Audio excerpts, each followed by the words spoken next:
আমি আমার বক্তব্যের সূচনায় গভীর শ্রদ্ধা প্রদর্শন করছি এবং তাদের জন্য মাগফিরাত কামনা করছি। মরহুম প্রেসিডেন্ট জিয়াউর রহমান, আল্লাহ তাকে শহীদ হিসাবে কবুল করুন। মৌলানা আব্দুল হামিদ খান বাসানী, যার অসামান্য অবদান রয়েছে জাতির জন্য।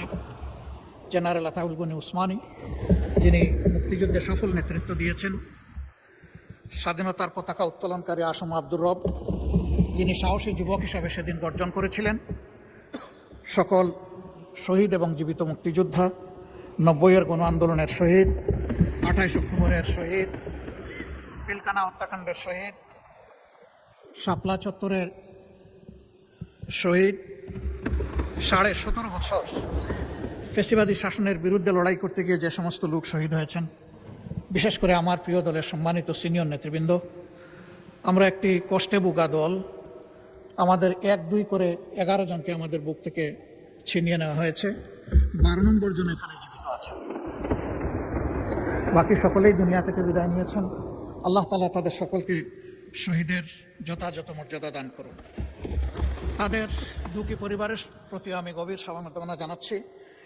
সেই সাথে 24-এর গণ অভ্যুত্থানের সকল শহীদ, আহত এবং পঙ্গু এবং ফ্যাসিবাদী আমলে গুম হওয়া সকল পরিবার, ব্যক্তি, তাদের সকলের প্রতি আমি গভীর শ্রদ্ধা এবং সমবেদনা জ্ঞাপন করছি। পিলখানায় নির্মমভাবে যাদেরকে হত্যা করা হয়েছে, জাতির শৌর্যবীর্যের জায়গায় মূলত আঘাত দেওয়া হয়েছে, আমি তাদেরকেও গভীর শ্রদ্ধায় স্মরণ করছি এবং আল্লাহ তাআলার দরবারে তাদের শাহাদত কবুল হওয়ার জন্য দোয়া করছি। সীমাহীন ত্যাগের মধ্য দিয়ে আজকের এই পার্লামেন্ট গঠিত হয়েছে।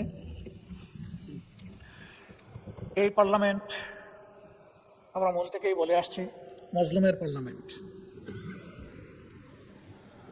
সঙ্গত কারণেই আশা করি যে পার্লামেন্ট এমন কোনো আচরণ করবে না যেটা মজলুম দেশবাসীকে আহত করে।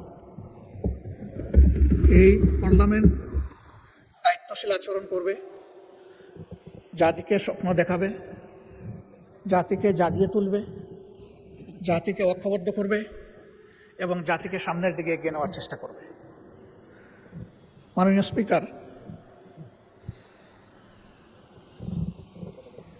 আমরা এই বাজেট অধিবেশনে বাজেট বড় না ছোট, বাস্তবায়নযোগ্য বা তার সামনে চ্যালেঞ্জ আছে, এর সংখ্যাতাত্ত্বিক অনেক বিশ্লেষণ আমরা করেছি। আমি ওই দিকে খুব একটা যেতে চাই না, কারণ এই ব্যাপারে বিস্তারিত আলোচনা হয়েছে। এই সংসদে আজকে আমরা যারা আছি, একসময় আমরা একদিকেই বসতাম, বিশেষ করে 2001 থেকে 2006, অল্প 2-1 জন ছাড়া বা 2-1টি দল ছাড়া। এখন আমরা 2 অংশে সংযুক্ত, আমি বিভক্ত বলছি না, সংযুক্ত। কারণ কোনো যানবাহনে এক চাকায় চলে না। যানবাহন ড্রাইভ করতে হলে মিনিমাম 2টা টায়ার লাগে।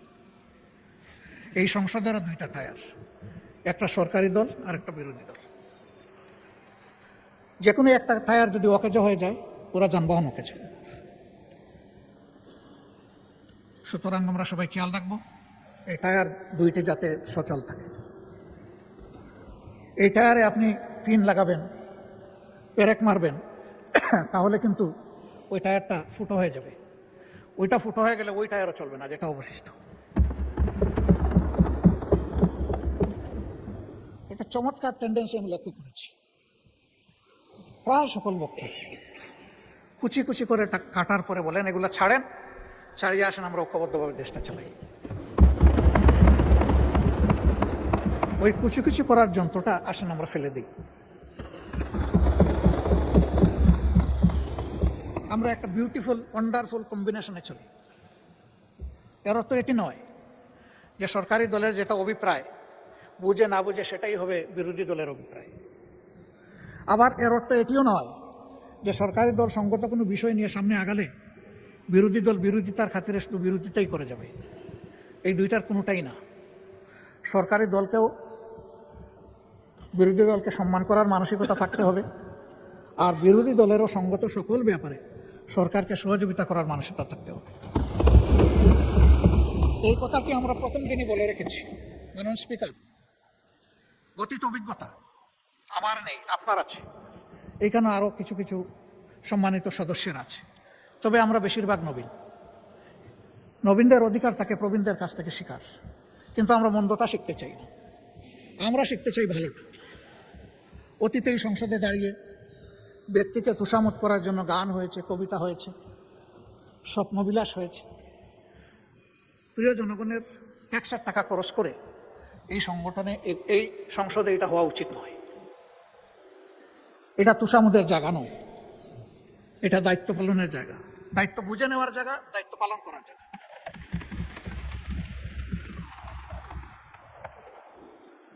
অনেক সময় ব্যক্তিকে খুশি করতে গিয়ে অন্যকে আবার বেশি করে আমরা আঘাত করে ফেলি।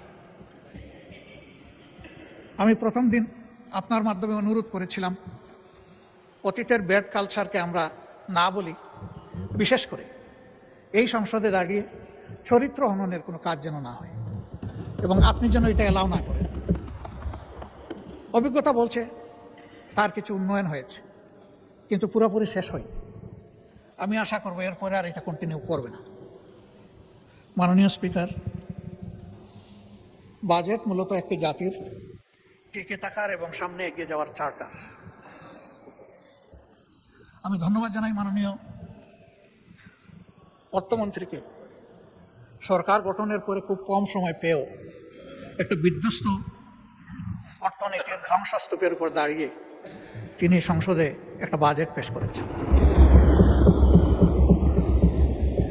234 পৃষ্ঠার এই বাজেট পাঠ করতে তার অনেক কষ্ট হয়েছে, কষ্ট হওয়ার কথা। কয়েক ঘন্টা তাকে দাঁড়িয়ে বক্তব্য রাখতে হয়েছে। তার উপর একটি গুরুভার অর্পিত হয়েছে এই সংসদ এবং সরকারের পক্ষ থেকে। আমি এও বিশ্বাস করি তিনি তার জ্ঞান মতো এই বাজেটকে সর্বোচ্চ চূড়ায় নিয়ে যাওয়ার, সুন্দর করার তিনি চেষ্টা করেছেন। কিন্তু তারপরেও তিনি এবং তার টিম ব্যক্তিগতভাবে মানুষ, সমষ্টিগতভাবে মানুষ। মানুষের কোনো প্রয়াস সম্পূর্ণভাবে ভুলের ঊর্ধ্বে হওয়ার প্রশ্নই ওঠে না। এর মধ্যে ত্রুটি এবং ঘাটতি থাকবে, এটাই স্বাভাবিক। এটা আমি করলেও থাকত। বিরোধী দলের কাজ হচ্ছে ওয়াচ ডগের কাজ করা। তারা তীক্ষ্ণ দৃষ্টিতে দেখবে এই বাজেটের মাধ্যমে জনকল্যাণের পরিবর্তে কোথাও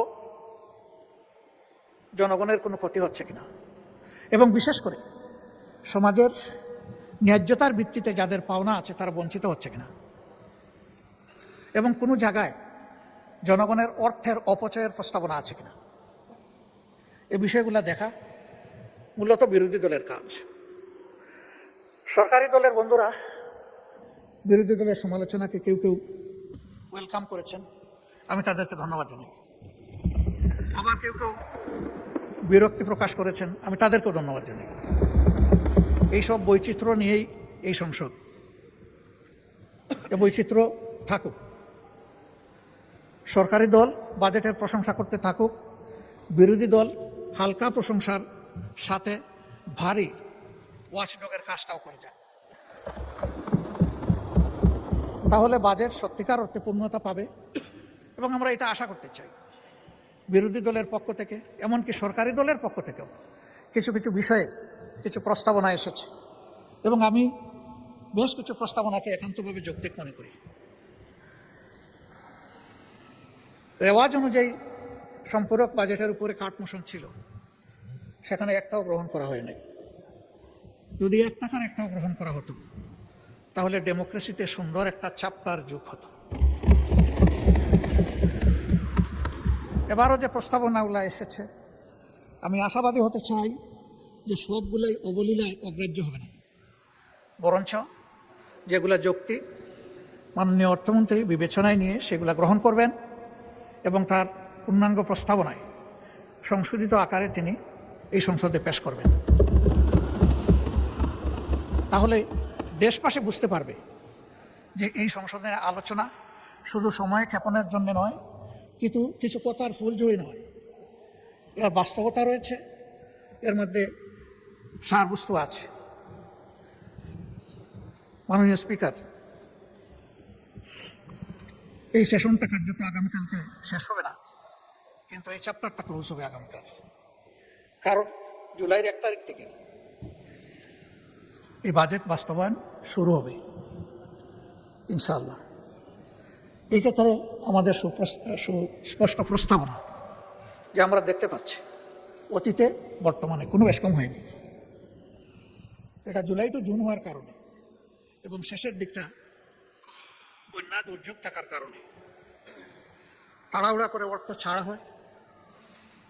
সারা 10 মাসে 42%, আর এই সময় আরো 42% থেকে যা হয় পুরোপুরি। পরে এখানে অপচয় এবং লুটপাটের দুয়ার উন্মুক্ত হয়েছে। আমাদের প্রস্তাবনা কালকেও এখানে আলোচনায় এসেছে, পরশু এসেছে, এর আগেও এসেছে। আমরা আমাদের ছায়া বাজেটেও বলেছি যে ফিসকাল ইয়ারটা আমাদের ক্যালেন্ডার ইয়ারের সাথে মিলিয়ে দেওয়া হোক, অর্থাৎ জানুয়ারি থেকে ডিসেম্বর এই সময়টা হোক ফিসকাল ইয়ার। জাতির ক্ষতি হ্রাস পাবে, কাজের গতি বৃদ্ধি পাবে। আমরা আশা করব এটা সক্রিয় বিবেচনায় নিয়ে কার্যকর হবে ইনশাআল্লাহ। দ্বিতীয় সংক্রান্ত যে মৌলিক কথাটি বলে রাখতে চাই, যে এই বাজেট আমরা প্রণয়ন করি ঠিক আছে, কিন্তু আমরা বাস্তবায়ন করি না। বাস্তবায়ন করে আমাদের নির্বাহী ফোর্স যারা আছে তাদের মাধ্যমে, রাষ্ট্রের কর্মকর্তা কর্মচারীদের মাধ্যমে বাস্তবায়ন হয়, তারাও ভুলের উঠবে না। এটা নিয়মিত ইভ্যালুয়েশন বা অ্যাপ্রোপ্রিয়েশনের যদি একটা সিস্টেম আমরা এস্টাবলিশ করতে পারি, তাহলে জনগণের ট্যাক্সের টাকার সর্বোচ্চ সদ্ব্যবহার হবে, এটা আমরা নিশ্চিত। এই জন্য প্রতি 3 মাস অথবা 4 মাস অন্তর অন্তর এর ইভ্যালুয়েশন বা অ্যাপ্রোপ্রিয়েশন রিপোর্ট এবং আলোচনাই সংসদে হওয়া উচিত। বিশেষ করে শেষ 3টি মাস হাতে রেখে সম্পূরক বাজেটটা আসা দরকার। এবারও আমি ব্যক্তিগত আলোচনায় বলেছিলাম যে দেরি করলেন কেন, এটা আরো আগে আনতে পারতেন। একজন দায়িত্বশীল সম্মানিত সদস্য তিনি বললেন যে এত আগে প্রেডিক্ট করবো কিভাবে। আমি বললাম যখনই পরিকল্পনা নেওয়া হয়েছে প্রেডিকশন তো তখন হয়ে আছে, এবং এর একটা টাইম লাইনও হওয়া উচিত, কোন কাজটা কোন সময়ের ভিতরে সম্পন্ন হবে। যদি এইভাবে ইভ্যালুয়েশন এবং টাইম লাইন ফলো করে আমাদের বাজেট পরিকল্পনা বাস্তবায়ন হয়, তাইলে 3 মাস কেন 6 মাস আগেও প্রেডিক্ট করা কোনো অসম্ভব নয়। আর এখানেও আমরা দেখলাম যে অন্তত 20 দিন আগে তো প্রেডিকশন করা গেছে। 20 দিন আগের প্রেডিকশন যদি হয় তাহলে 3 মাস আগেরও প্রেডিকশন করা সম্ভব। তখন আর ওই যে অপচয় এবং লুটপাট, এটা সম্ভাবনাটা কমে আসবে।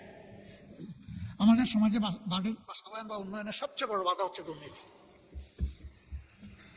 জবাবদিহিতার অভাব, সততা স্বচ্ছতার অভাব। এটি আমাদের সবচেয়ে বড় চ্যালেঞ্জ। এই চ্যালেঞ্জ একদিনে দূর হবে না, কিন্তু কোনো একটা জায়গা থেকে শুরু করতে হবে, এবং পদ্ধতিগতভাবে যদি এটা আমরা শুরু করতে পারি তখন এটা সুফল আমরা পেতে পারি। মাননীয় স্পিকার, আমাকে কতটুকু সময় দেবেন আগে বলেন নাই, আমি ধারণা করে নিচ্ছি এই সংসদে কেউ কেউ যেভাবে আনলিমিটেড সময় পেয়েছেন, আজকে আশা করি আমিও সেই রকম পাবো। আপনাকেও আনলিমিটেড সময় দেওয়া হবে, বলুন। ধন্যবাদ মাননীয় স্পিকার, তবে আনলিমিটেডটাও লিমিটেড হবে ইনশাআল্লাহ।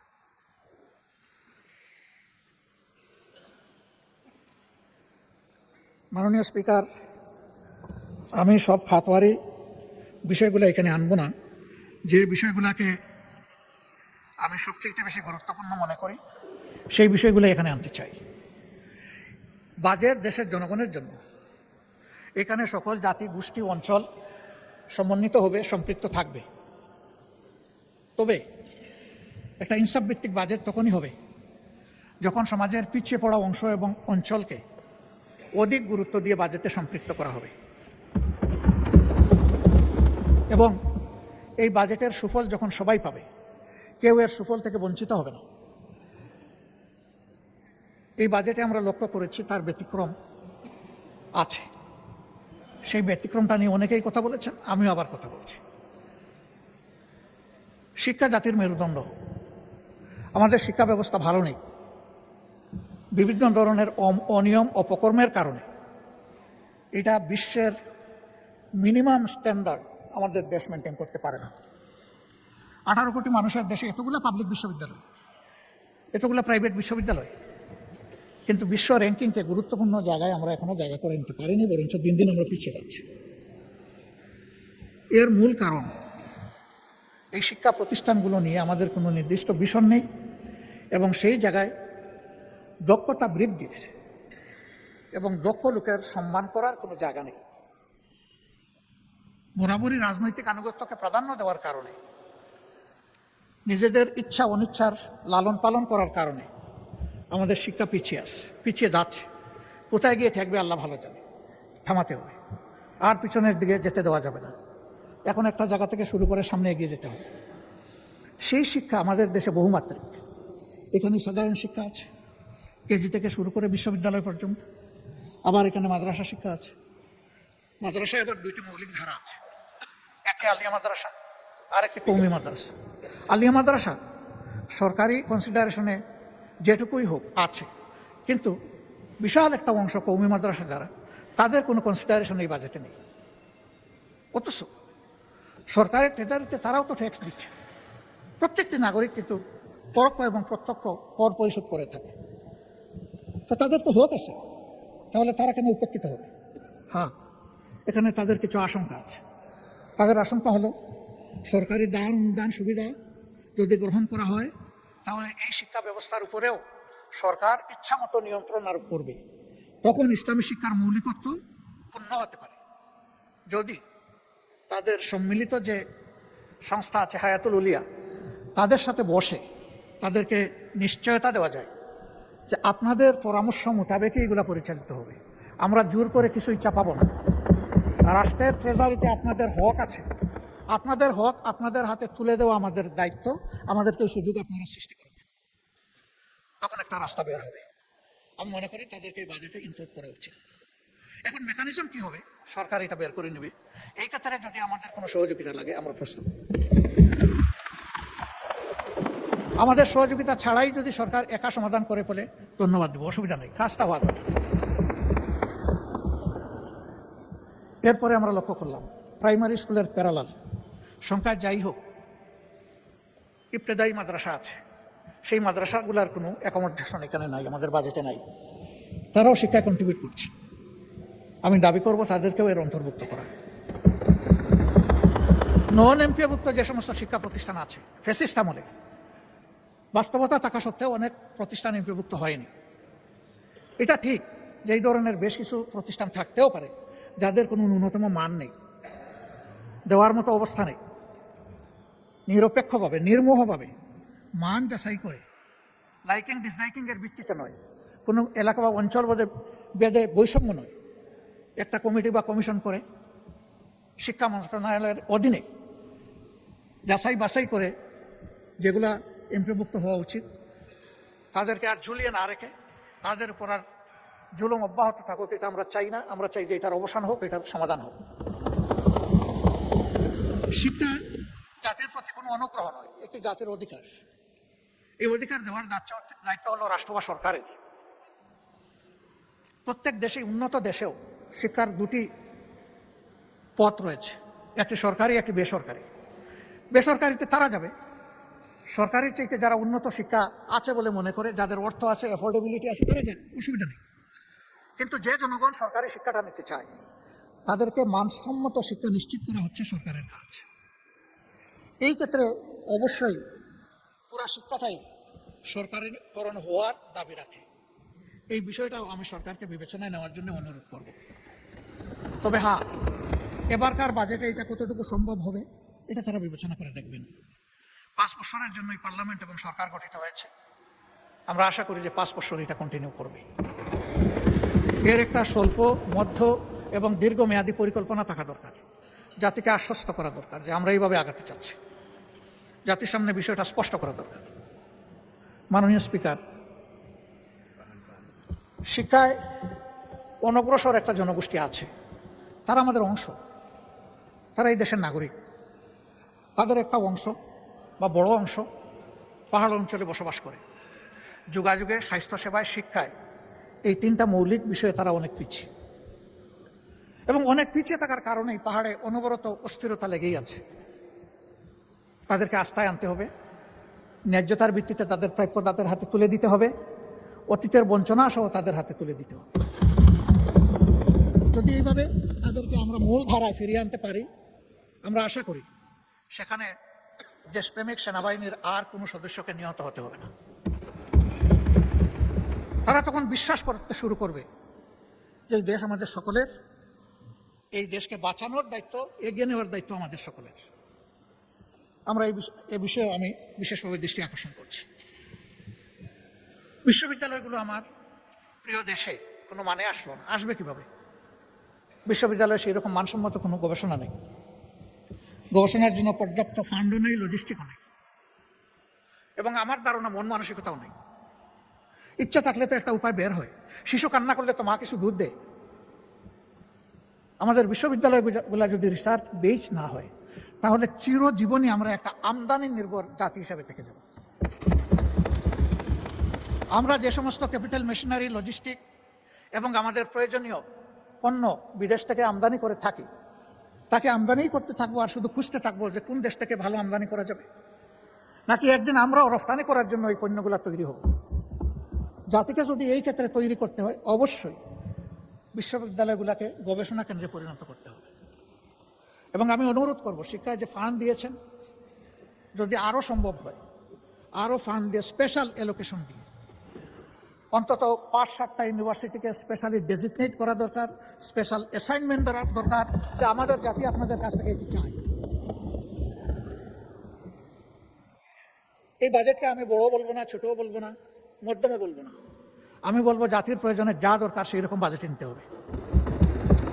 আমি এটাও বিশ্বাস করি, রেভিনিউ আহরণে আমাদের যে আশঙ্কা, অতীত অভিজ্ঞতার আলোকে সরকার নিজে যদি সৎ হয় এবং সদিচ্ছা থাকে, তাহলে যে রেভিনিউ টার্গেট এখানে আমরা ফোকাস করেছি, তার চাইতে বেশি রেভিনিউ আহরণ করা সম্ভব। তবে 3টা বিষয়ের দিকে খেয়াল রাখতে হবে। আমাদের দেশে যারা ইনকাম ট্যাক্স দিয়ে থাকেন, আয়কর দিয়ে থাকেন, তারা 3টা ট্যাক্স দেন। একটা হচ্ছে সরকারি ট্রেজারিতে জমা হয়, আরেকটা কিছু অসৎ লোকের পকেটে যায় যারা এই প্রক্রিয়ার সাথে জড়িত, আর আরেকটা চাঁদাবাজদের পকেটে যায়। এরকম যারা আয় করেন তাদেরকে যদি নিশ্চয়তা দেওয়া হয় ট্যাক্স শুধু একটাই হবে, দ্বিতীয়টা আর তৃতীয়টা থাকবে না, তাহলে আমি বিশ্বাস করি স্বপ্রণোদিত হয়ে এই সমস্ত ব্যবসায়ীরা আরো বেশি ট্যাক্স দিতে তারা আগ্রহী হবেন।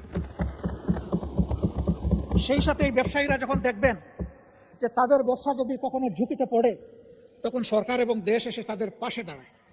এই আস্থা যদি তাদের মধ্যে তৈরি হয় যে ট্যাক্স শুধু ওয়ান ওয়ে টানেল নয়, এটা 2 ওয়ে টানেল, আমি দিব আর বিপদে পড়লেও আমি পাবো,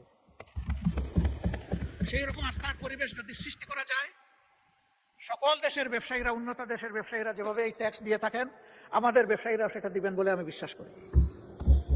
যাদের সাথে এই কথা হয়েছে তারা বলেছে যে আপনারা কাঠ মোশন করে 2টা ছাঁটাই করে দেন, 2 নম্বর আর 3 নম্বর, দেখবেন আমরা ট্যাক্স দেই কিনা। ব্যবসায়ীদের মধ্যে সকলের উদ্দেশ্য সমান নয়, এর মধ্যে বেশিরভাগ ব্যবসায়ী সৎ, তারা সততার সাথে বাঁচতে চান, কিন্তু তাদেরকে বাধ্য করা হয় অসৎ হতে। আর কিছু আছে মজ্জাগতভাবে অসৎ, ওরা সব সময় সব জায়গায় লুণ্ঠন এবং ডাকাতির মানসিকতা নিয়েই তারা থাকে। এদের সংখ্যা বেশি নয়, তাদের নামের তালিকাও দীর্ঘ নয়, কিন্তু এই 5-7 জনের হাতে গত 15টা বছর দেশ লুণ্ঠিত হয়েছে। আমরা বিস্মিত, এদেরকে আমরা সবাই চিনি, কিন্তু তাদের সাথে আমরা কেউ কেউ আবার গোলাগুলিও করি। আজকে বাজেট ঘাটতি খুব বেশি নয়, আমরা সবাই বলছি আমাদের 28 লক্ষ কোটি টাকা 15.5 বছরে বিদেশে লন্ডার করা হয়েছে, পাচার করা হয়েছে। সেই পাচার করা অর্থ কিভাবে ফিরিয়ে আনা হবে, এই বাজেটে তার কোনো গাইডলাইন নাই, কোনো প্রস্তাবনা নাই। ওই পাচারকৃত অর্থের 9/1 ভাগ 26-27 অর্থ বছরে যদি আমরা ফিরিয়ে আনতে পারি, যদি সেই উদ্যোগ নেওয়া হয়, তাহলে আমাদের কোনো বাজেট ঘাটতি থাকবে না। এ টাকা আমাদের, এ টাকা জনগণের, এই টাকা ডাকাতি চুরি করে লুণ্ঠন করে নিয়ে যাওয়া হয়েছে। জনগণের সম্পদ জনগণকে ফিরিয়ে দিতে হবে, আর সম্পদের সাথে কালপ্রিটদেরকে ফিরিয়ে আনতে হবে। শুধু সম্পদ আসলো, কালপ্রিটরা থেকে গেল, তাহলে কিন্তু সঠিক শিক্ষা হবে না। ওদেরকেও ফিরিয়ে এনে শাস্তির মুখোমুখি করতে হবে, তাহলে বাকি আর কেউ কালো হাত জনগণের সম্পদের দিকে বাড়ানোর সাহস করবে না। আর এই বিষয়টা যদি উপেক্ষা করা হয়, তাহলে আগামীতে এর চাইতে বড় ডাকাত তৈরি হবে, এবং এরা ধরে নেবে যে এই নিয়ে মিডিয়ায় সংসদে একটু চিল্লাচিল্লি হবে, কথাবার্তা হবে, তারপরে সব মালিশ, আর কিছুই থাকবে না। এখানে আমরা দৃশ্যমান কার্যকর পদক্ষেপ দেখতে চাই। এর জন্য সংশ্লিষ্ট দেশসমূহের সাথে এমওইউ, চুক্তি যা করতে হয় আইনগত সকল পথ খুলেই আগাতে হবে, কিন্তু এই গতিটা যেন হরিণের গতি হয়, কচ্ছপের গতি না হয়। কারণ এই সম্পদ যত তাড়াতাড়ি ফিরে আসবে, রাষ্ট্র তত বেশি উপকৃত হবে, আমাদের বঞ্চনা দূর হবে। এই ব্যাপারে বিরোধী দল হিসাবে আমরা যাদের সাথে বসেছি, বিদেশের যে সমস্ত ডেস্টিনেশনে আমাদের এই টাকাগুলো গিয়েছে, আমরা তাদের সাথে পরিষ্কার কথা বলেছি, এই টাকা আমাদের, আপনারা ফিরিয়ে দিতে সাহায্য করুন। আমাদের সরকার যদি উদ্যোগ নেয়, তাদেরকে আপনারা সহযোগিতা করুন। বিরোধী দল হিসাবে আরও যদি কিছু করার আমাদের থাকে বলবেন, সেটাও আমরা করব। আমরা দেশকে ভালোবাসি। সরকারি দল, বিরোধী দল বড় কথা নয়। এখান থেকে অনেকেই বলেছেন যে আপনারা এত সমালোচনা করেন, একদিন তো আপনারা সাইড বদল করে এখানেও আসতে পারেন। আল্লাহ ভালো জানেন। তুতিল মুলকা মান তাশা ওয়া তানজিউল মুলকা মিম্মান তাশা। আল্লাহ ভালো জানেন ক্ষমতার পালা বদল কখন হবে, কারে দিয়ে হবে, কিভাবে হবে, তবে হবে, এটাই কথা। মাননীয় স্পিকার, এরপরে যে বিষয়টার উপর আমি গুরুত্ব দিতে চাই, এটি হচ্ছে আমাদের স্বাস্থ্যখাত। একটি জাতিকে এগিয়ে নিতে হলে শিক্ষার পরেই স্বাস্থ্যের জায়গা। আমাদের স্বাস্থ্য খুবই খারাপ। আপনি নিজেও এগুলা প্রত্যক্ষ করেছেন। অবশ্য আপনার বোধহয় সুযোগ কম হয়, কারণ আপনি তো সিএমএইচে ট্রিটমেন্ট নেন। এটা তো আপনাদের জন্য স্পেশালি ডেজিগনেটেড। আমরা সেখানে যেতে গেলে হয়তো আপনাদের দোয়া নিয়ে যেতে হবে। কিন্তু আমাদের দেশে পল্লী স্বাস্থ্য কেন্দ্র থেকে শুরু করে মেডিকেল বিশ্ববিদ্যালয় পর্যন্ত সর্বত্র একই চিত্র। ধারণ ক্ষমতার 2 গুণ 3 গুণ রোগী টার্নওভার, আউটডোরে, ইনডোরে, সব জায়গায়। এমনকি লজ্জা লাগে যে মানুষ জীবন বাঁচানোর তাগিদে, সুস্থ হওয়ার আশায় স্বাস্থ্যকেন্দ্রে যায়, হাসপাতালে যায়, সেই মানুষগুলো মাটির মধ্যে মেঝেতে শুয়ে আছে। কি করবে? হাসপাতাল কর্তৃপক্ষের তো এত বেড নাই, আবার রোগীকেও মানবিক কারণে ফিরিয়ে দিতে পারছে না। তার চিকিৎসা এখনই দরকার। এখানে নতুন কিছু পদক্ষেপের কথা বলা হয়েছে। আমার এই ক্ষেত্রে সুস্পষ্ট অনুরোধ, যদি অবকাঠামো কোনো জায়গায় দুর্বল থাকে, আগে তা মেরামতের দিকে গুরুত্ব দেন। যদি লজিস্টিক্স সাপোর্টের শর্টেজ থাকে, যদি না, অবশ্যই আছে, আগে সেইগুলা সংযুক্ত করেন। ম্যান পাওয়ার শর্টেজ আছে, আগে সেইটা দক্ষতার ভিত্তিতে পূরণ করেন। বিদ্যমান সেবা কেন্দ্র যেগুলো আছে, হসপিটাল যেগুলো আছে, এগুলাকে আগে মানে আনেন। আমি চিকিৎসা শাস্ত্রের একজন ক্ষুদ্র ছাত্র, বেশি দিন এই শাস্ত্রের সাথে থাকতে পারিনি। রাজনীতির ময়দানে চলে এসেছি, অল্প দিন সরকারি চাকরি করেছি। তারপরেও যা দেখি সমাজের একজন সাধারণ নাগরিক হিসেবে, আমাদের স্বাস্থ্য সেবার উন্নয়নের জন্য আমাদের কোনো ভীষণ আমার কাছে ধরা পড়ে না। আমাদের চিকিৎসক যারা আছেন, ম্যাক্সিমাম ক্ষেত্রে কপি অ্যান্ড পেস্ট। আমরা বিদেশকে নকল করি, আমরা নিজেরা কোনো প্রযুক্তি উদ্ভাবন করি না। একই ক্রাইসিস এখানে, অথচ এটি হচ্ছে একটা শতভাগ ক্লিনিক্যাল ওরিয়েন্টেড শিক্ষা। এখানে বই মূল বিষয় নয়, এখানে পেশেন্ট মূল বিষয়। এই নিয়ে আমাদের কোনো ভীষণ আমার কাছে মনে হয় না। আমরা জোড়াতালি দিয়ে চলছি। এই স্বাস্থ্য ব্যবস্থাকে একটা ভিশনারি স্বাস্থ্য ব্যবস্থায় নিতে হবে, এবং এটি সম্ভব। আমাদের মধ্যে প্রতিভার কোনো অভাব নেই, পরিবেশের অভাব। এই পরিবেশটা নিশ্চিত করা হোক, আমি দোয়া করি এবং আহ্বান জানাই। এখানে আবার আর একটা বৈষম্য আছে। আমাদের কিছু রেগুলেটরি সংস্থা আছে স্বাস্থ্যে, তারা ইন্সপেকশনে যান, ইভালুয়েশন করেন, খুব গুরুত্ব দিয়ে খুঁটে খুঁটে প্রাইভেট প্রতিষ্ঠানগুলোকে ধরেন। কিন্তু সরকারি প্রতিষ্ঠানগুলোও ওই রকম ইন্সপেকশন করা, ইভালুয়েট করা তাদের একই দায়িত্ব। সেখানে তারা এটা করেন না। সেখানে মহাপাপ করেও সবাই বহাল তবিয়তে থাকে। সেখানে কোনো ধরনের অ্যাকশন নেওয়া হয় না। এটা এখন নতুন না, ওই চলে আসতেছে ধারাবাহিক। ইনসাফ হচ্ছে। অপরাধ যেখানে, অপরাধ কন্ট্রোল করার দায়িত্ব সরকারের, সেখানে সমানভাবে দুইটাকে ট্রিট করতে হবে। এই দেশে সরকারি শিক্ষা ব্যবস্থায় বিদেশ থেকে ছাত্রছাত্রী আসার তেমন সুযোগ নেই, সার্কের একটু সুযোগ ছাড়া, এটাও খুব সীমিত। কিন্তু বেসরকারি মেডিকেল কলেজগুলোতে বিপুল সংখ্যক বিদেশি ছাত্রছাত্রী এখানে আসে। এর মাধ্যমে দেশের স্বাস্থ্য ও শিক্ষাকে যেমন এগিয়ে নেওয়ার সুযোগ রয়েছে, ঠিক তেমনিভাবে প্রচুর পরিমাণ রিমিটেন্স আর্ন করারও আমাদের সুযোগ রয়েছে। অতএব সমান তালে এই দুইটাকে যেন সার্ভিলেন্সে রাখা হয়, সেটাই হচ্ছে আমার দাবি। সম্প্রতি 8 দিন হসপিটাল নিয়ে এখানে কথা হয়েছে, অনেক কথা, আমি ওই সমস্ত তর্কে যাচ্ছি না। শুধু মানবিক একটা দল বিষয় সরকারকে বিবেচনায় নেওয়ার জন্য অনুরোধ করব। এই মেডিকেল কলেজটা, হাসপাতালটা একটা মেডিকেল কলেজের হাসপাতাল। এটার সাথে প্রায় 750 স্টুডেন্টের, মেডিকেল স্টুডেন্টের সম্পর্ক এবং প্রায় সমপরিমাণ নার্সের সম্পর্ক। এরা বই পড়ে ডাক্তার হতে পারবে না এবং কেবল বই পড়ে নার্সও হতে পারবে না। এদের রুগী লাগবে, হাসপাতাল লাগবে। তাদের কোনো বিকল্প অ্যারেঞ্জমেন্ট না করে এই হাসপাতাল যদি বন্ধ রাখা হয়, তাহলে এই ছাত্রছাত্রীদের ক্যারিয়ারের দায়িত্ব কে নেবে? অনুরূপভাবে বিদেশ থেকে পরবর্তীতে এই সমস্ত শিক্ষা প্রতিষ্ঠানে আর কোনো ছাত্রছাত্রী ভর্তি হওয়ার কোনো আগ্রহ রাখবে না, বলবে মাঝপথে আমরা ব্ল্যাক আউট হয়ে যাব। এই সিদ্ধান্তহীন, অস্থিতিশীল ও অনিশ্চিত গন্তব্যে আমরা যাব না। তাতে কি দেশের লাভ হবে? এখানে যারা কর্মকর্তা কর্মচারী আছে, যারা মালিক পক্ষ আছে, সংগঠনটি গঠনের জন্য আমরা সকলেই খুবই অনুতপ্ত, আমরা শোকাহত।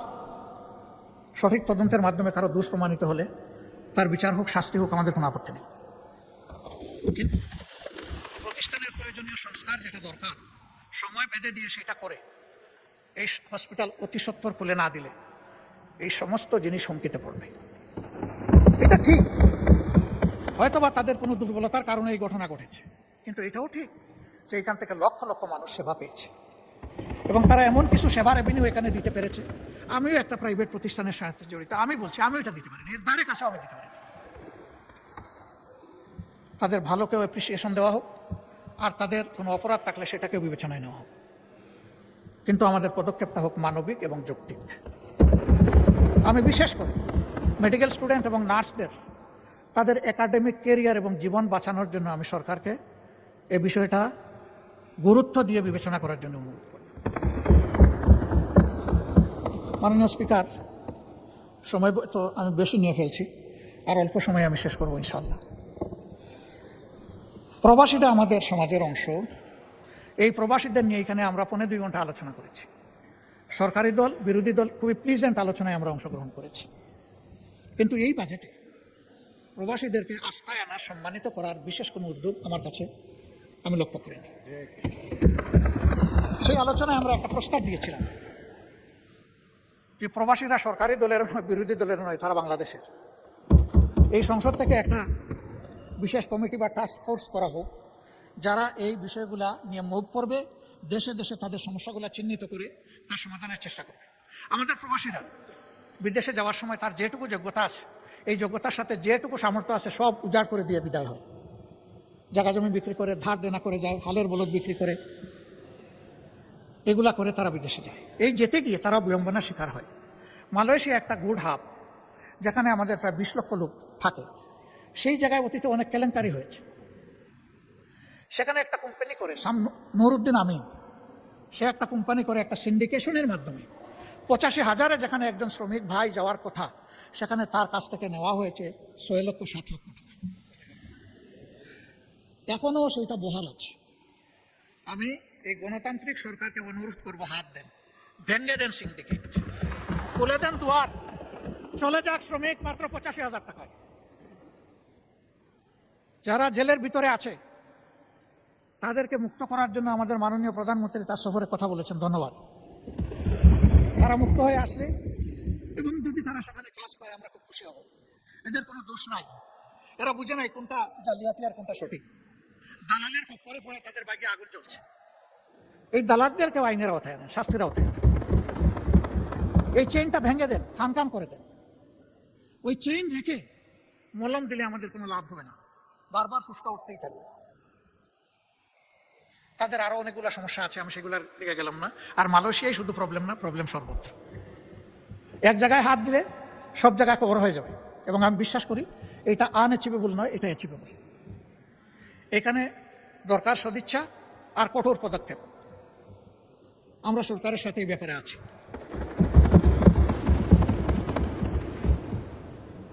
এই প্রবাসীরা আমাদের সম্পদ, তাদেরকে যেন আমরা যথাযথ সম্মান করতে পারি। আমি আবারও বলবো, গত সেশনে এই সেশনে যে ফ্রুটফুল ডিসকাশন হয়েছে, এর ভিত্তিতে কিছু একটা করেন, তাদের আস্থা ফিরে আসুক। যদি আমরা স্বচ্ছতা মেনটেন করতে পারি, আমাদের প্রবাসী ফ্লো আবার বেড়ে যাবে, অনেক বেড়ে যাবে। আর না হয় মালয়েশিয়ার মতো বারবার বাধাগ্রস্ত হবে, এই খুলবে এই বন্ধ হবে, দরজা খুলবে জানালা বন্ধ হবে, জানালা খুলবে দরজা বন্ধ হয়ে যাবে। এই বিপদ থেকে বের হয়ে আসা দরকার। মাননীয় স্পিকার, এখানে এই বাজেটে আমাদের ৭১-এর মুক্তিযুদ্ধে যারা অংশগ্রহণ করেছেন তাদের পূর্বের ভাতাটা বহাল রাখা হয়েছে। খেতাবপ্রাপ্ত মুক্তিযোদ্ধাদের ভাতা কিছুটা বৃদ্ধি করা হয়েছে। আমি অনুরোধ করব সকলেরটা বৃদ্ধি করে দেন। প্রয়োজন সবার আছে। খেতাব যারা পেয়েছেন তাদেরকে তো জাতি আলাদা সম্মান করে, কিন্তু প্রয়োজনটা আছে সবার। এই জন্য সবাইকে এই জায়গায় সম্মানের জায়গায় আমরা নিয়ে আসি। গত 17.5 বছরে যত মানুষ জুলুমের শিকার হয়েছে, এমনকি 28 অক্টোবর থেকে, 28 অক্টোবর শুধু জামাতের লোকেরা নিহত হয় নাই, একদিনে 34 জন মানুষ বিরোধী দলের নিহত হয়েছিল। তার মধ্যে 14 জন জামাত ইসলামের, 20 জন বিএনপির। পল্টনের ঘটনাটা ছিল সবচাইতে লোমহর্ষক, হৃদয় বিদারক, অমানবিক, পাশবিক। এই জন্য এইটা রেকর্ডে গিয়েছে। তাদেরকেও এই মজলুমের তালিকায় এনে 17.5 বছরে যারা খুন এবং গুমের শিকার হয়েছেন তাদের সকলকে বিবেচনায় আনা দরকার। জুলাই আন্দোলনে জুলাই যোদ্ধাদের যে সম্মান দেখানো হয়েছে, বিগত সরকার এটা দেখিয়েছে। আমি অনুরোধ করব এটাকে আরো আপ করতে হচ্ছে। এই সরকার যেন আরো নতুন কিছু ভালো যোগ করে এখানে, তাহলে এই দেশের মায়েদের গর্মে বেশি বেশি করে বীর জন্ম নেবে ইনশাআল্লাহ। যখন বীর মাতারা দেখবেন তাদের সন্তানদেরকে সম্মান করা হচ্ছে, তখন এই দেশ বীরের দেশে পরিণত হবে। এর সর্বশেষ ভিকটিম হচ্ছে শরীফ ওসমান হাদি। আল্লাহর দরবারে তারও শাহাদত কামনা করছে। এই সবগুলা শুধু সামাজিক মূল্যায়ন নয়, বিচারিক মূল্যায়ন হতে হবে।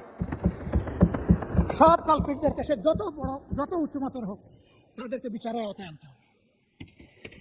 কিন্তু সরকারের এই 4 মাসে একটা গণতান্ত্রিক সরকার প্রতিষ্ঠিত হওয়ার পর বিচারের যে গতি এই সমস্ত ক্ষতিগ্রস্ত ব্যক্তি এবং পরিবার আশা করেছিল, সেটা আমরা দেখতে পাচ্ছি না। আমরা দৃশ্যমান অগ্রগতি দেখতে চাই এই বিচারে। এবং আমি বিশ্বাস করি আমাদের নেতৃবৃন্দ নিহত হয়েছেন বেশি, কিন্তু জনশক্তি, কর্মী তো নিহত হয়েছে বিএনপিরই বেশি। দল হিসাবে আপনাদের একটা দায়িত্ব আছে নিজ সহকর্মীদের উপর ইনসাফ করার। সরকার হিসাবে দায়িত্ব আছে সারা দেশবাসী মজলুমদের উপর ইনসাফ। সেই ইনসাফটা আপনারা নিশ্চিত করেন। আমরা ইনসাফের কিছু তারতম্য দেখছি, সহযোগিতার জন্য দৃষ্টি আকর্ষণ করছি। প্রথম দিকেই সরকারের পক্ষ থেকে কিছু অনুদান দেওয়া হয়েছে 2টাই দিয়ে। একেবারে শেষ মুহূর্তে সময়ের কিয়ামত সময় গিয়ে আমাদেরকে বলা হয়েছে আপনাদের জন্য আছে, এ কাজটা করবেন না। সব জায়গায় সমাহারে দিবেন এবং একই সাথে সরকারি দল বিরোধী দল সবাইকে অবহিত করবেন। এটাকে তো আমরা খাবো না। হ্যাঁ, আমাদের দলের একজনের ব্যাপারে গতকালকে এখানে এক ভাই দাঁড়িয়ে কথা বলেছেন, আমরা তার ব্যাপারে দৃষ্টি দিয়েছি। এটা আমিও যদি হই তা আমাকে আপনারা নিন্দা করবেন, অসুবিধা নেই। কিন্তু জনগণের হক শুধু আমরা বিরোধী দলের এমপি এই কারণে যেন নষ্ট না হয়। প্রসঙ্গত বলতে চাই, প্রথম অধিবেশনের শেষ বক্তব্যে মাননীয় প্রধানমন্ত্রীর আগে আমি একটু কথা বলার সুযোগ পেয়েছি। যে এলাকার মানুষ আমাকে নির্বাচিত করে এখানে পাঠিয়েছে, মিরপুর কাফরুলের ঢাকা 15 আসনের মানুষ, তাদের কিছু সুখ দুঃখের কথা বলেছিলাম। মাননীয় প্রধানমন্ত্রী সদয় হয়ে আমাকে তার বক্তব্যে বলেছিলেন যে আপনার ওই বিষয়গুলো আমাকে আপনি দিয়ে সহযোগিতা করুন, তথ্য দিয়ে। আমি 4 দিনের মাথায় সেটা তার দপ্তর এবং সংশ্লিষ্ট দপ্তরগুলোতে পৌঁছেছি। এরপরে আবার কিছুদিন আগে একটা সফট রিমাইন্ডার দিয়েছি। হয়তো অনেক কাজের ভিড়ে চাপে তিনি এই দিকে খেয়াল দিতে পারেননি, কিন্তু আমি যে একটা ভুল করে ফেলেছি, আপনার এই আশ্বাসের পরে আমি যে এলাকার জনগণকে বলেছি যে মাননীয় প্রধানমন্ত্রী এটার দায়িত্ব নিয়েছেন, আপনারা আশ্বস্ত থাকুন। আমি মাননীয় প্রধানমন্ত্রীকে বলেছিলাম অবস্থাটা পানির জন্য কারবালার মতো, এক ফোঁটা পানি পান করার সুযোগ দিন। পানির জন্য এখন ডেইলি সেখানে মানুষ বিক্ষোভ করে। আবার কিছু অসাধু ব্যক্তি রাজনৈতিক যুগ সাজসে রাতের বেলা এরা পানির পাইপ কেটে বিভিন্ন জায়গায় তাদের পাওনাটা আদায় করে অবৈধ পাওনা আদায় করে সেখানে পানির অবৈধ সংযোগও দিচ্ছে। মাননীয় প্রধানমন্ত্রী, এখন আর এই এলাকা আমার থাকে নাই, দায়িত্ব আপনি নিয়েছেন, এখন এই এলাকা আপনার। বদনাম সুনাম যা হবে আপনার হবে, আমি কিন্তু ভার মুক্ত। আমি বলে দিয়েছি যে উনি দায়িত্ব নিয়েছেন, এখন আপনি কি করবেন সেটা আপনার ব্যাপার। আমি শুধু স্মরণ করাই দিলাম, এই একটি এলাকায় যদি প্রধানমন্ত্রীর কাছ থেকে বিরোধী দলের একজন ক্ষুদ্র সদস্য হিসাবে আমি ইনসাফ না পেয়ে থাকি, তাহলে সারা বাংলাদেশে বিরোধী দলের সদস্যরা কি পাচ্ছেন সেটা তো আমার আশা। তবে ধন্যবাদ জানাই মাননীয় স্থানীয় সরকার মন্ত্রীকে, তিনি সর্বশেষ একটা চিঠি এটাও কিয়ামতের আগে দিয়েছেন যে সকলের জন্য সমান, এই আপনাদের এলাকার অ্যালটমেন্ট। আপনি যখনই দেন আপনাকে বিশেষ ধন্যবাদ, সমানভাবে দেওয়ার কারণে। এই সাম্যতাটাই চাচ্ছি, এটাই মেনটেইন হোক সর্বক্ষেত্রে। মাননীয় স্পিকার, আমি সিলেটের মানুষ, একটা কথা সিলেটের ব্যাপারে বলতে হয়। সিলেট, উনি আবার হাফ সিলেটি, আচ্ছা এখানে আমরা 1.5 জন 1+0.5। ঢাকা সিলেট যে মহাসড়ক 6 লেনের কাজ শুরু হয়েছে ফ্যাসিস্ট সরকারের আমলে, কিন্তু এটা দেখে মনে হচ্ছে এটা বোধহয় আগ্রার তাজমহল জাতীয় কিছু হবে। কত বছর লাগবে আমরা জানি না, গুই সাপের মতো হাঁটে হাঁটে এটার কাজ চলছে। প্রধানমন্ত্রী নিজেও কিন্তু এটা এক্সপেরিয়েন্স করেছেন, তাকে ধন্যবাদ।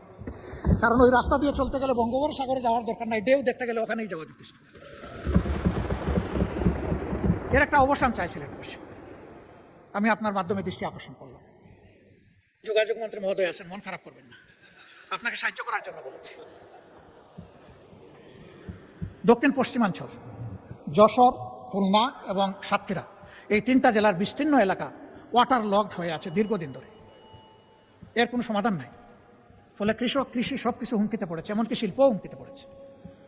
আমি অনুরোধ করব অগ্রাধিকারের ভিত্তিতে এই বিষয়টার প্রতি নজর দিন। এবার মাননীয় স্পিকার, আপনি এখানে না থাকলেও আমি বলতাম, আপনি টাকার কারণে বলছি, আপনি মন খারাপ করবেন না, আপনি লজ্জা নেবেন না, আপনি ভাববেন না যে আমি আপনাকে খুশি করার জন্য বলছি। আমি আমার দায়বোধের জায়গা থেকে, দেশের ভালোবাসার জায়গা থেকে বলছি। ভোলা দেশের সর্বদক্ষিণের জেলা, এই জেলাটি অন্য কোনো জেলার সাথে স্থলভাগে সংযুক্ত নয়, এটাও একটা ওয়াটার লক জেলা, এটা বাংলাদেশের অংশ। তাদের অধিকার রয়েছে বাংলাদেশের অন্যান্য সকল জায়গার যোগাযোগ ব্যবস্থার যে সুবিধা তারা পেয়ে আসছেন, ভোলা এখন এটা পেতে চায়, এটা পাওয়া তাদের অধিকার।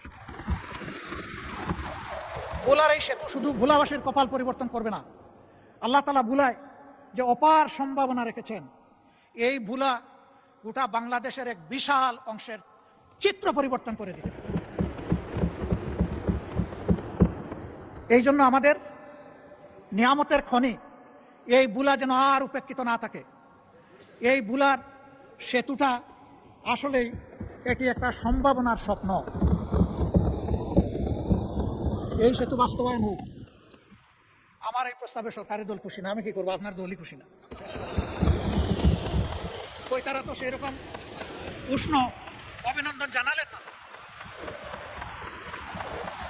মাননীয় স্পিকার, আমি আরো আপনাকে আশ্বস্ত করছি, ভোলা আমার শ্বশুর বাড়ি নয়, কিন্তু ভোলা বাংলাদেশের অংশ। বাংলাদেশের প্রতি ইঞ্চি জায়গাকে আমি বিশ্বাস করি এই 350 বা 348 জন সংসদ সদস্য অন্তরে ধারণ করেন, আমিও ধারণ করি। তাই আমার দায়বোধের জায়গা থেকে আমি কথাগুলো বলি।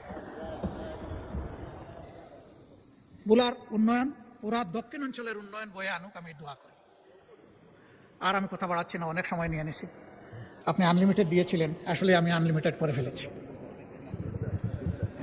এই দিক থেকে আওয়াজ আসছে, তিস্তা মহাপ্রভু। আমি মাননীয় প্রধানমন্ত্রীকে অভিনন্দন জানাই আরেকবার, তার সফরের পরে অভিনন্দন জানিয়েছিলাম, আরেকবার অভিনন্দন জানাই।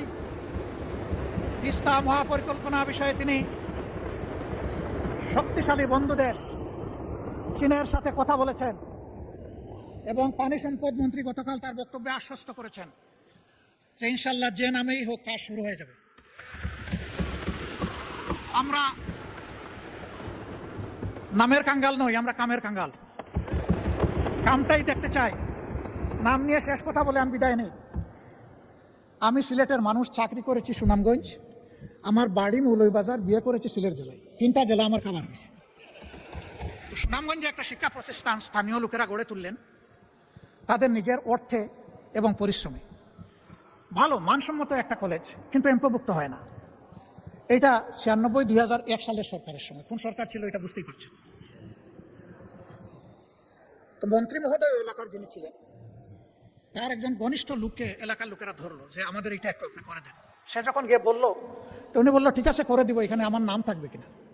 ওই যে তাদের সাথে আলাপ করে দেখে লিডার, আর সে আলাপ করছে, লোকেরা খুব মন খারাপ করছে যে সব কিছু আমরা করলাম, ওনার নামে এখন কলেজ দিয়ে দিব, এটা কোন ধরনের ইনসান। তো তারা মন খারাপ করে পাকিস্তান আমলের এক সরপঞ্চের কাছে গেছে, তখন তার মেম্বার ছিল না, সরপঞ্চ ছিল।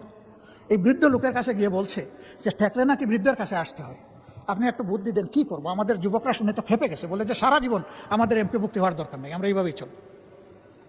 তো উনি বলে অসুবিধা নেই, ওই লোকটাকে দাওয়াত দাও যাকে তোমরা মাঝখানে ধরেছ, তার সাথে আমিও একটু বসতে চাই, তোমরাও থাকবা। তো ওই লোককে নিয়ে বসে বসে বলছে যে ঠিক আছে মন্ত্রী মহোদয় এত বড় একটা কাজ করে দিবেন, আর তিনি আশা করেছেন তার নামটা থাকুক, এরকম একটা সমন্বয় হতে পারে যে তারও নাম থাকবে, এলাকারও নাম থাকবে। তো যদি এটা তিনি মানেন তাহলে একটা সমাধানে আমরা যেতে পারি। সে খুশি হয়ে গেছে যে প্রস্তাবে তো অর্ধেক মিলল। সে গিয়া যখন মন্ত্রীকে বলছে, মন্ত্রী তার গাড়ে ঠাস করে একটা চপ পড়ে বসে গেছে। সে তো অবাক হয়ে গেল যে ভালো একটা প্রস্তাব নিয়ে আসলাম, উনি আমার চোর দিলেন কেন। বলে যে তোর বাবারা কি বলছে তুই এটা খেয়াল করেছিস, এলাকার নাম পাগলা। এখন যদি এলাকার নামের আগে আমার নাম হয় তাইলে অমুক পাগলা, আর যদি পরে হয় তাইলে পাগলা অমুক। যা কিছুই লাগবে না, ওরা তোরে জুতার বাড়ি দিয়েছে, আমি এর বিনিময়ে এমপিওভুক্ত করে দেব। আমি অনুরোধ করব আমরা যেন নামের পিছনে না দৌড়াই, আমরা যেন কাম নিয়ে পড়ে থাকি। ধন্যবাদ মাননীয় স্পিকার। কোনো ভুল হলে আমাকে ক্ষমা করবেন। প্রিয় দেশ এগিয়ে যাক, বাংলাদেশকে নিয়ে আমরা এগিয়ে যাই, যুবকদের স্বপ্নের বাংলাদেশ উপহার দেই এবং আমরা অতীতের গ্লানি থেকে বের হয়ে আসি। আল্লাহ হাফিজ, বাংলাদেশ জিন্দাবাদ। আসসালামু আলাইকুম রহমতুল্লাহ।